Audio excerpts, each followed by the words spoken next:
time isn't real. I can tell you that for sure. I've met enough women in bars to step out and know you always find the same one every single time. It ain't real, buddy.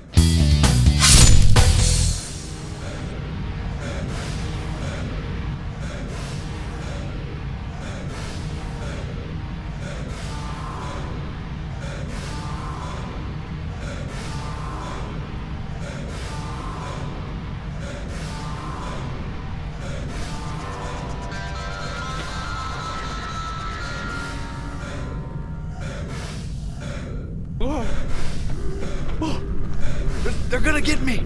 It's Pollute Brain! Dark City! Episode 9!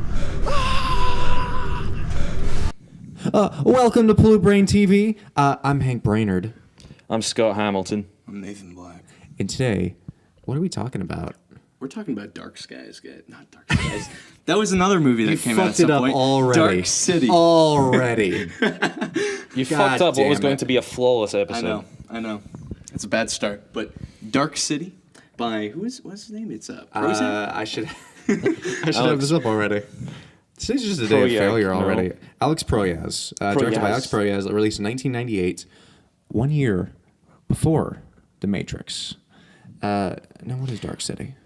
Dark City is a dystopian, just a culmination of a bunch of crazy ideas, pretty much. It's like, think Terry Gilliam meets German Expressionism meets Cronenberg. And Cronenberg.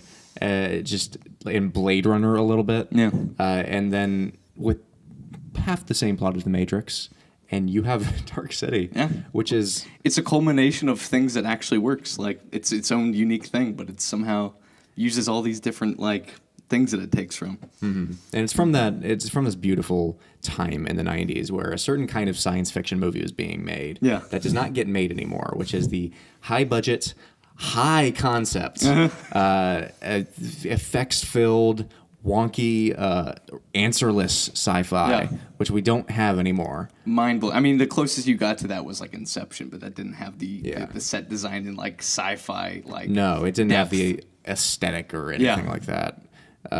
It's fascinating. I didn't know it existed. How did you find out about it, Scott? So I've got my guy on the inside, a guy I work with by the name of Jacob. Very, very sneaky name that. You never suspect a guy named Jacob. No, that's true. And he just hands off to me all these crazy movies that he knows for a fact I've never seen. You just come over to my house every once in a while with DVDs, and we never know what they are. You never know anything about them. Sometimes they're phenomenal, and sometimes they're phenomenal in a completely different way. We have watched Krull. We've watched Dune. We've watched The Dark Crystal, which was something. I love These are all in the same vein, kind of. I can They sense are. that, yeah. That's the thing, was these first few... Jacob says that The Dark City was the last of, his dark, suggestions. Okay. They're all filmed something about it. Jacob's Dark Suggestions. I know. Sounds like a snuff film, VHS title or something that they would hand you. One of these days, it's just going to be a snuff film. I'm almost It's positive. I'm weaning you up to that, man. Maybe that's what Lord of the Ringers actually is. It kind of looks like something that would. It looks very bootleg. Oh, yeah. I don't believe it's an official product. All right, well, we're telling this hack, so let's recount the plot. Let's work it out. So it starts with a fella. John Murdoch, great science fiction protagonist name. Perfect. Wakes up in a bathtub with amnesia. Mm-hmm. Oh, it's also like Memento. It's also kind of Memento. It's a lot of things, honestly. He wakes up in a bathtub, no memory of what he is, and he's in this weird dark city where there's never day, and there's never day. People just kind of move on to the next thing constantly. And nobody really knows their past. And should we go through what it's actually about? Because I almost feel like it's necessary for the film to a certain talk degree. about it. I don't, but I want people to see it. That's the other thing too. Because it's kind of a mystery. It's but it unravels in a really weird, interesting way. Yeah, because you're split between what kind of a movie it is. Because you'll have these backdrops for the strangers, which, without spoiling anything, it's kind of a group of It's like these Nosferatu-looking assholes. One of them played by Richard O'Brien of Rocky Horror. And what's the other one? I don't know. And Scott said there's like a younger kid one. Yeah, there's two kids play the one tiny Mr. Hand's Richard O'Brien, Mr. whatever. They're all Mr. something. It's like Mr. Hand, Mr. Book, Mr. Tower, no? Mr. Anderson, right? Isn't that the Matrix thing? Like Mr. That is, yeah. I don't think that's right. No, it's not. Mr. Anderson. Mr. Anderson. Mr. Anderson. Mr. Anderson. Isn't that the I haven't quote? seen the Matrix. We can in 10 correct years, ourselves so I don't later. know. Yeah, that's not correct. Right now we're talking about Richard O'Brien aliens. So they are dead bodies that have been inhabited by space energy slugs, and they control everything. They control a massive clock at the bottom of the world that stops every night at midnight, and everyone else stops, and they just go through and tinker with things, and you kind of understand what they're doing. The later you get into the movie, it's weird the way that it. It's weird the way that it establishes things. It was strange when the first time that the clock hit it was kind of that 8.5 moment where it was just John Murdoch stepping over the cars and like looking inside the cars, and there's just everyone just kind of sitting there.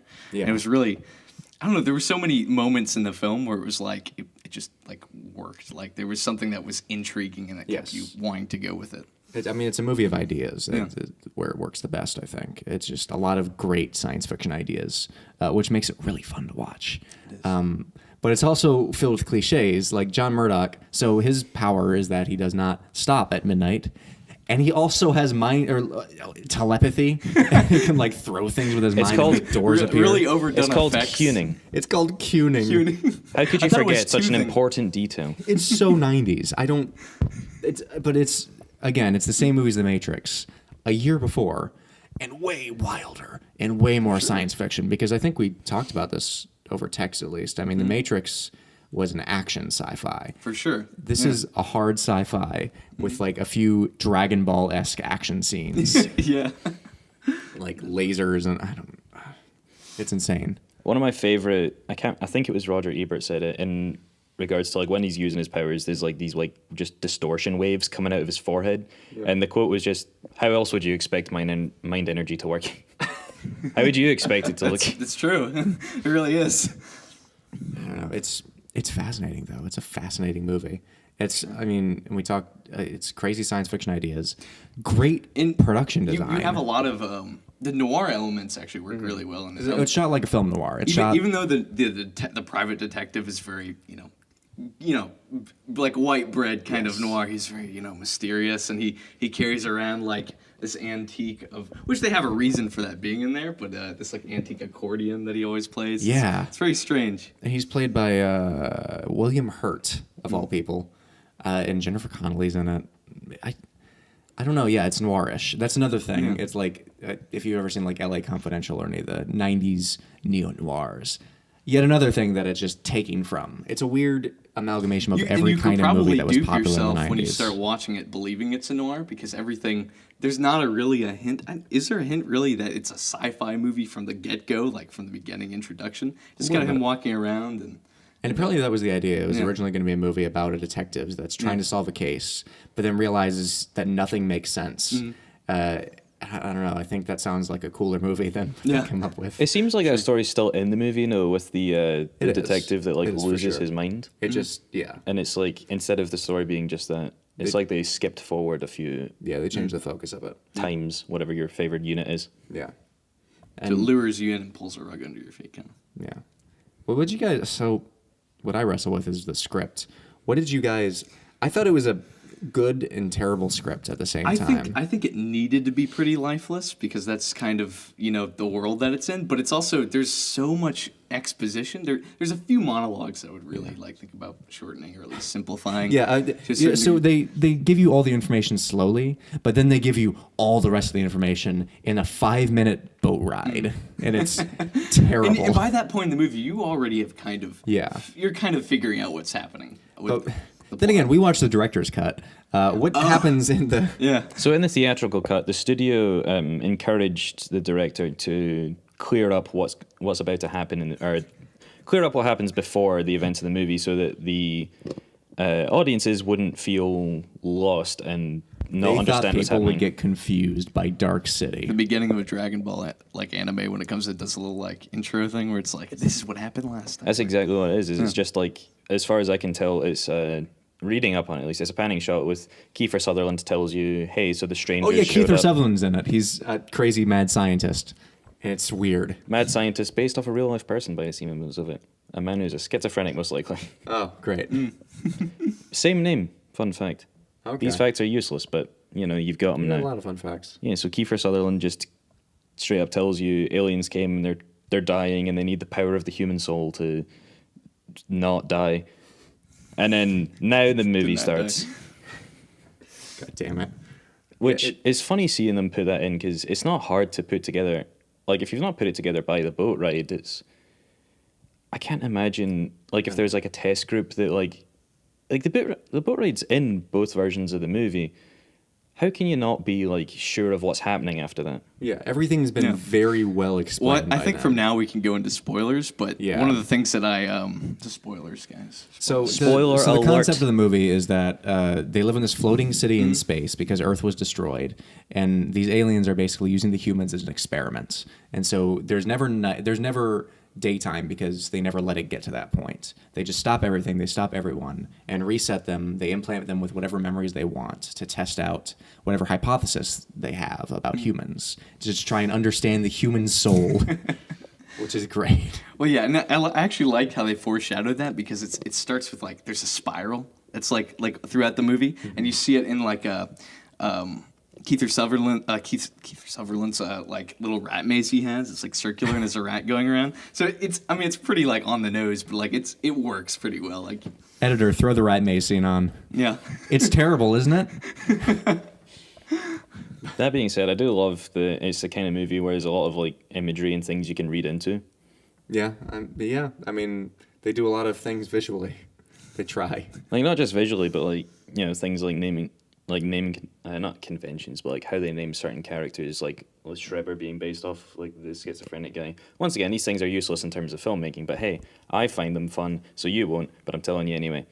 hell yeah. But there's a lot of stuff like when you go to the Wikipedia page, it's fun to read into it, but it's not like the movie's actually providing you like something you can go down in the shots. Mm-hmm. It's something that after the fact you're like, that was pretty fun, or that was garbage. Or You go it on makes it Wikipedia. a little more interesting what the writers were thinking or what they wanted to kind of say with it. Or I'm the nerd. I like that kind of stuff of reading like intended things, what was meant to be, Dude, Jesus Christ. I know I'm terrible. I would like to read more about the production of this movie because it's just a lot of bad CGI, but a lot of practical effects. And Yeah, I'm really still good. thinking about the set that they have the strangers in with like the big face with the clock and stuff. It just is awesome. It looks so cool. Yeah. And the entirety of the movie was shot on a soundstage. It's so it's just a complete Yeah. made fabricated world. It's just interesting.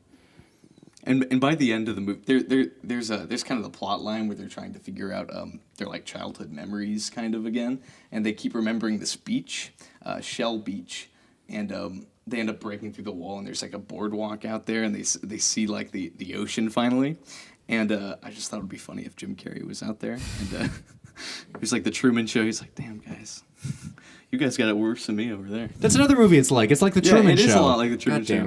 damn it. We can wrap this fucking bullshit fest up. Bullshit fest. Yeah. Did you guys like Dark City? I had a lot of fun with I Dark enjoyed City. it. I highly recommend it. It's good time. It's a dumb. No, it's not dumb. If you like science fiction, It's absolutely it's watch high it. concept enough to where like you're not going to like be mind numbed by it, but it's still like enjoyable to watch too. So it's like a good combo. If you liked Mouth of Madness, I'd also recommend Which this. one day we will upload our Mouth of Madness episode. Yes. We have not done that. We haven't done that. It's a We're sequel. only on to like 3 episodes. Mouth of Which is Madness good. I and mean, it's like- Dune and We have a little machine or gun Doom. stuff I we can mean, throw out there. yeah. So Mostly, even outside of the concept, the movie is just a lot of fun to just like look at. So much brilliant, so many brilliant shots, pictures, everything. Like for your inner nerd like myself, like architecture is just it's cool to look at because it looks like one city, but then a few shots later it looks like a complete other end of the world. It's all just really fun to look at. yeah, it's just a fun, interesting movie. Did any movies like that Was The Crow high grossing? Do you guys know? Like, was that a big box office? Yes, I believe it was. That's the other thing. Director of The Crow and Gods of Egypt.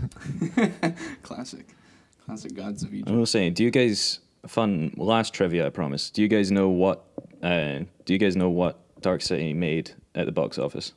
It made. I saw this. It made exactly 0.5 million more than its budget. 0.2 million more. 0.2 million. There you go.